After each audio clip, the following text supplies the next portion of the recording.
Hi, this is Elsa P. here to talk about the opposition in astrology, one of my favorite topics. I specifically want to talk about how an opposition plays when you have one in your natal chart, but as extra credit I want to bring the current Saturn Uranus opposition into this that we have in the sky right now and throughout the summer. It was also in effect during the last United States presidential election, and it represents, among other things, the polarization in society. So I'm going to tell a story that illustrates all of this all at once. So anyway, my son, he's 11. He has a prominent opposition in his chart. It's in Aries and Libra and lays across the ascendant-descendant axis, so you're not going to miss this thing.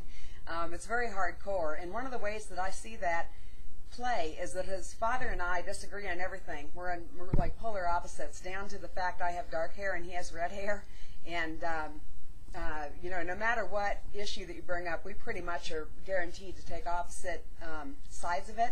So for my son, this is a gift and a curse. He no doubt can see both sides of an issue, but he's loyal to both of us, and it does tear him apart. And he's not, you know, there's nothing readily apparent that we can do, because you can't ask either one of us to compromise our beliefs. So anyway, last year, right after the election I was in therapy with my son. He wanted to go talk about his sister. So, you know, I don't mess around with stuff like this. I got a PhD with 30 years experience, so you wouldn't expect what happened to happen, you know, with somebody with that much experience. You know, and I like the guy. I think he was very good, but I think this is a brilliant example of astrology, because as the, you know, in the sessions, what we decided to discuss, the stress on my son of having his parents constantly disagree on everything. You know, we disagree on everything. So, and you know, it's an issue, and I thought somebody on the outside might have some ideas. So anyway, the therapist asked my son, like, give me an example.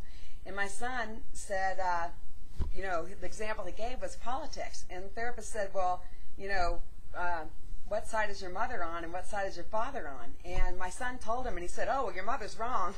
And instantly, just instantly set it up, where it was me against the other person, and my son going back and forth. I thought it was hilarious. I mean, it wasn't helpful, but, you know, if you want to see astrology in real life, there it is. This is Elsa P. at elsaelsa.com.